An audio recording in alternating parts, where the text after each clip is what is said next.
Baik, Assalamualaikum warahmatullahi wabarakatuh. Selamat pagi semuanya. Ya, pagi menjelang siang pada hari ini. Gimana kabarnya? Masih baik? Lapar sama saya sih juga sudah lapar. Nah, sebelum kita memulai pembelajaran pada hari ini, langkah baiknya kita memulainya dengan doa terlebih dahulu. Semoga apa yang kita pelajari bisa berjalan dengan lancar dan juga menjadi ilmu yang bermanfaat. Ala hadiniyah wa ala kulli niyatin sholihah. Al-Fatihah.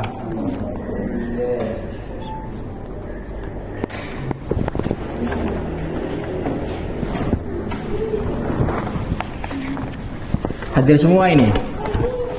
Apa ada yang izin atau sakit? Ya. Nah, lanjut.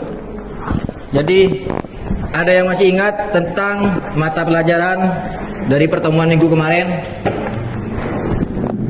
Sudah lupa?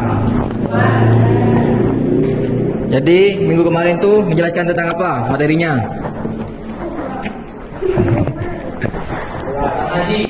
Tentang haji.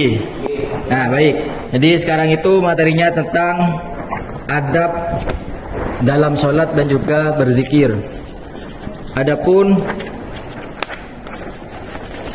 capaian pembelajaran pada materi kali ini yaitu peserta didik mampu memahami, menganalisis dan membiasakan akhlak terpuji melalui penerapan adab sholat dan zikir secara benar sesuai tuntunan syariat, dengan mengedepankan nilai khusyuk, ikhlas dan tertib, sehingga ibadah tersebut mampu membentuk karakter personal yang disiplin, jujur, tenang, serta menumbuhkan kepedulian dan kesantunan sosial demi mewujudkan kemaslahatan hidup umat dalam konteks beragama, berbangsa dan bernegara.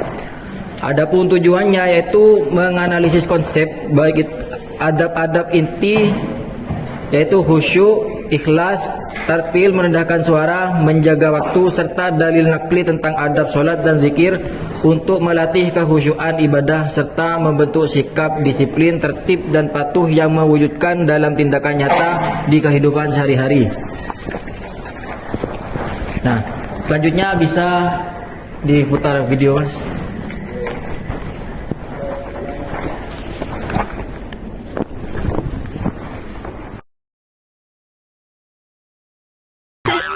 Jangan dorong-dorong dong, Mir. Jangan asal nuduh kamu. Bukan aku yang dorong. Shh, sholat tidak boleh ngobrol. Nanti sholatnya batal loh. Assalamualaikum warahmatullahi wabarakatuh.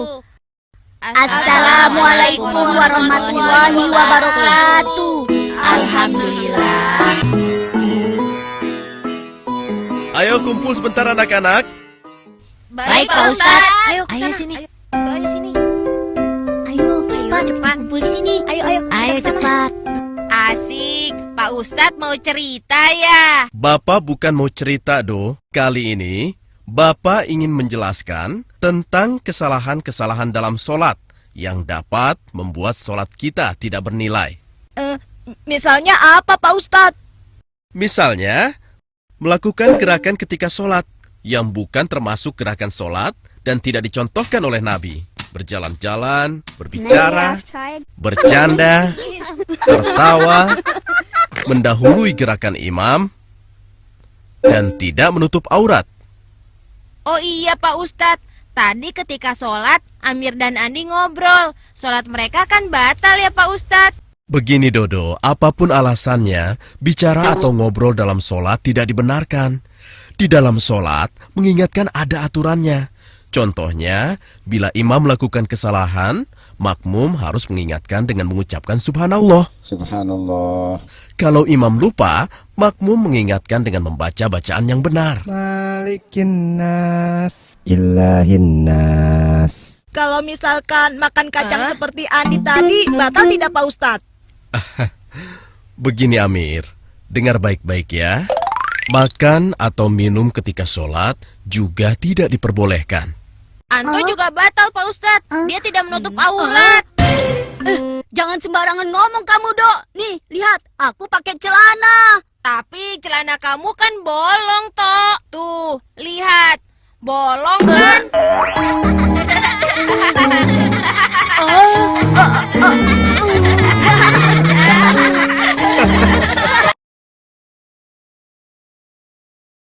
Jarnya habis. Mantap. Sini, sini, sini. Nah, sini, sini. Ra, jangan berisik dong. Terus jadi lupa nih udah sampai berapa zikirnya. Iya, Kak. Maaf. Subhanallah. Subhanakallahumma wa bihamdika astaghfiruka wa atubu ilaik. Uma, tadi doanya apa aja sih? Kita udah selesai doa, Uma belum. Uma doanya banyak, Ra. Terus Uma zikir juga kan? Iya sayang, bacaan zikir kan harus lengkap. Oh, Ada tasbih, takbir, dan tahmid.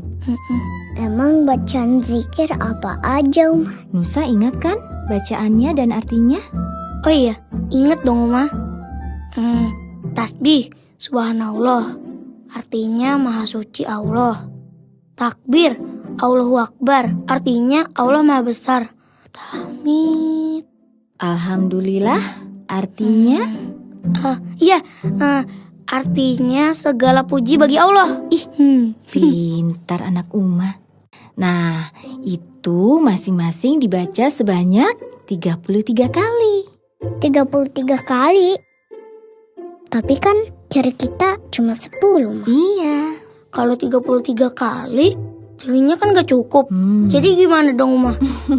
Caranya fokus ke sini. Di hati. Jangan terburu-buru. Minta sama Allah, dihusyukkan dalam berzikir dan berdoa. Supaya dijauhkan dari was-was dan bisikan setan. Abdullah bin Amr radhiyallahu anhu berkata, aku melihat Nabi menghitung bacaan tasbih dengan jari-jari tangan kanan. Nah, Allah sudah menciptakan ruas jari tangan kita untuk mempermudah zikir. Jadi nggak usah pakai 2 tangan lagi ya, Uma. Uma pinter deh. Kalau gitu, fokus. Terus mulai.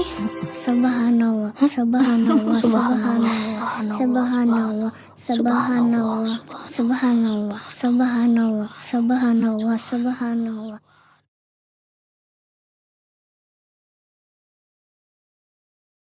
Allahu Akbar, Allahu Akbar. Udah selesai baca. Lu pada kemana? Tinggalin Rara aja. Rul. Nah, sebelum lanjut ke materi ya, kita itu terlebih dahulu harus tahu arti tersendiri dari adab, sholat, dan juga berzikir. Ada yang tahu itu adab tersendiri artinya apa?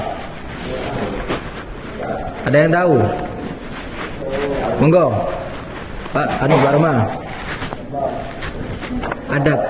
Adab sendiri artinya apa? Etika, tata krama, apalagi sopan santun. Nah, selanjutnya pengertian tersendiri dari sholat. Maaf dulu. Flyer. Sholat, ada yang tahu artinya sholat apa? Sholat, masuk baik. Ibadah, apalagi doa. Nah, terus zikir. Zikir itu artinya apa? Mengingat.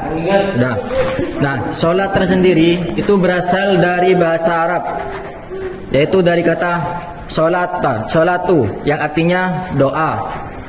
Sedangkan zikir itu berasal dari kata zakaro yang artinya mengingat. Jadi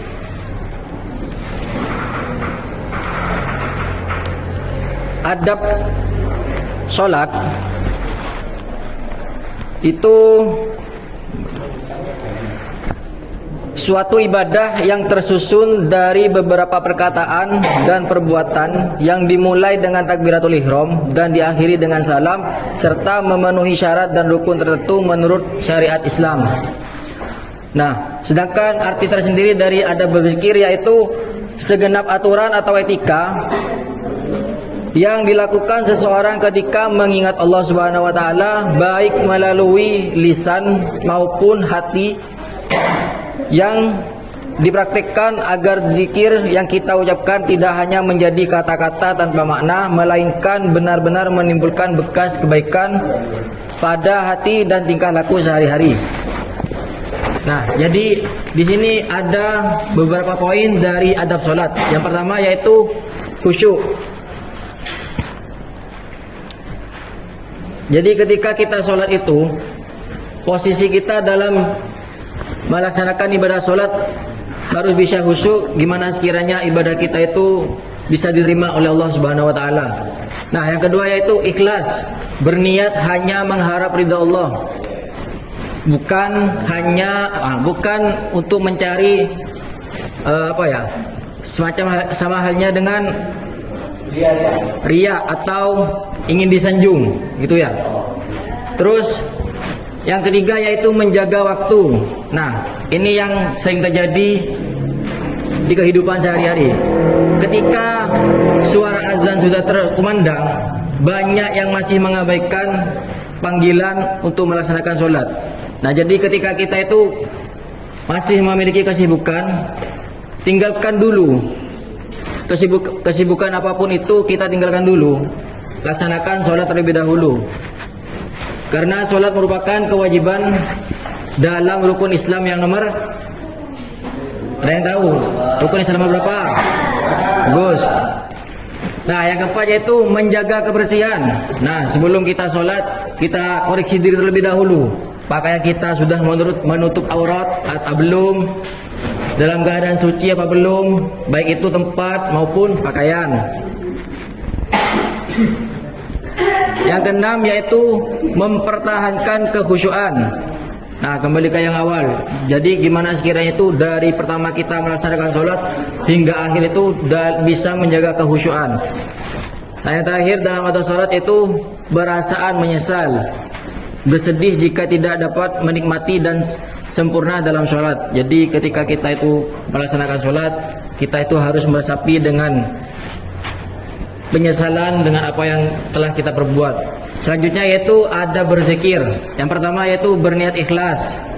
Sama halnya seperti sholat. Bukan hanya sholat, zikir juga harus dalam keadaan ikhlas. Gimana sekiranya kita itu hanya mengharapkan ridho Allah Subhanahu wa taala, bukan mencari muka maupun mencari sanjungan dari orang lain. Yang kedua yaitu menghadirkan makna. Nah, ketika kita berzikir, kita itu harus mengetahui makna tersendiri dari zikir yang kita baca. Contoh, ada yang tahu anjuran zikir yang dianjurkan oleh Rasulullah, bacaan apa aja? Ada bacaan tahlil, tasbih, tahmid. Ya, itu. Merendahkan suara. Nah, ketika kita berzikir, alangkah baiknya kita itu merendahkan suara. Jangan sampai mengganggu teman ataupun orang yang berada di sekitar kita ketika kita itu berzikir. Terus yang lainnya yaitu khusyuk dalam berzikir. Nah, sama halnya seperti sholat. Bukan hanya sholat, zikir pun harus khusyuk. Terus memilih waktu yang tepat dan juga tempat yang baik. Sekiranya kita itu berzikir bisa nyaman dan juga bisa menjalankan dengan cara kekhusyuan yang sempurna. Terus yang terakhir yaitu duduk dan menghadap kiblat. Nah, kalau bisa ketika berzikir itu kita posisi duduknya harus sopan dan juga menghadap ke kiblat. Selanjutnya saya akan membagi dua kelompok untuk mendiskusikan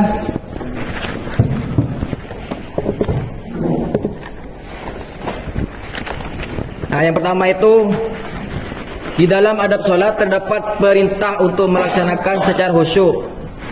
Nah, coba kalian analisis kutipan ayat dari Quran surat Al-Mu'min yang berbunyi artinya itu yaitu orang-orang yang khusyuk dalam sembahyangnya. Apa yang dimaksud dengan khusyuk menurut dalil tersebut serta bagaimana cara kalian mempraktikkan isi kandungan ayat ini agar sholat tidak menjadi sekedar gerakan saja dalam kehidupan sehari-hari.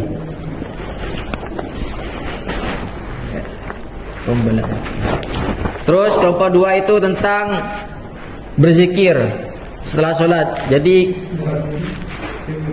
kita diperintahkan untuk memperhatikan volume suara ketika suara sesuai dengan Quran surat Al-A'raf. Bagaimana etika bersuara saat berzikir yang benar menurut ayat tersebut dan mengapa Allah memberikan batasan volume suara dalam berzikir dan apa hubungannya dengan ketentraman hati kita serta kenyamanan orang lain di sekitar kita. Kelompok 2 ini sus putra. Nah, saya kasih waktu 2 menit untuk diskusi dari setiap kelompok dan perwakilan dari setiap kelompok maju 1 orang untuk mempresentasikan dari hasil diskusinya.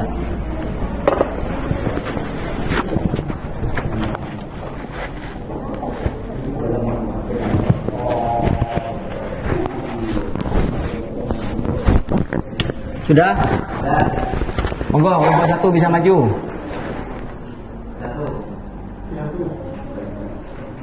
Ya.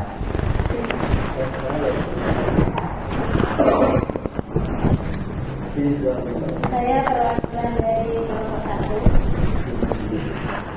Hasil diskusi dari kami yaitu tentang khusyuk menurut dalil ini adalah inti atau roh dari salat. Khusyuk berarti menghadirkan seluruh hati, kedudukan dan pikiran kita hanya kepada Allah saat melakukan bacaan serta melakukan setiap gerakan salat.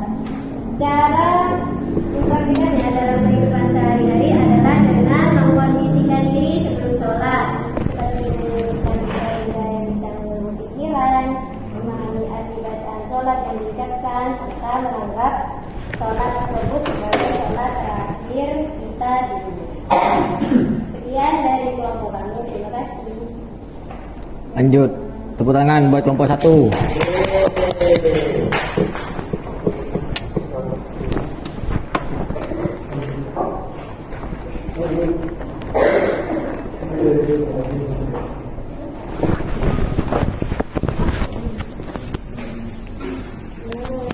Pertanyaannya, itu baca juga pertanyaannya. Untuk hasil diskusi dari kelompok 2, etika bersuara yang benar saat berzikir menurut ayat ini adalah dengan merendahkan suara, tidak mengeraskan suara atau tidak berteriak. Allah memberikan batasan ini karena zikir ditunjukkan untuk membangun kedekatan antara hamba dengan penciptanya melalui rasa takut dan rendah hati.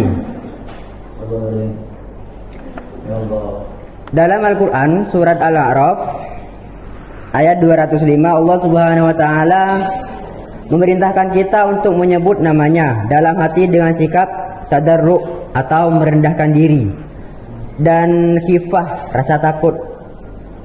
Kalimat wadunal jahri minal qaul pada ayat tersebut menegaskan larangan berzikir dengan suara yang terlalu keras atau berteriak-teriak. Seperti itu. Tangan dulu buat kelompok 2.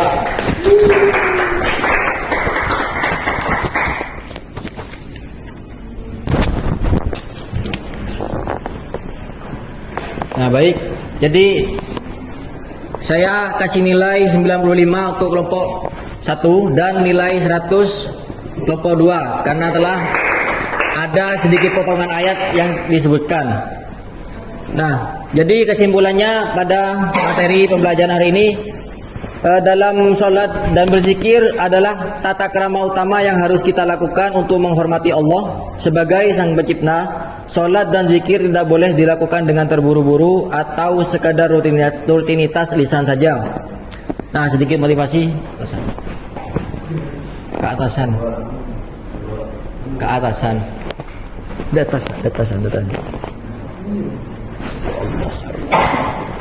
Nah, jadi motivasi pada hari ini, hati yang dekat dengan Allah akan tenang dan sholat yang khusyuk adalah kunci kebahagiaan.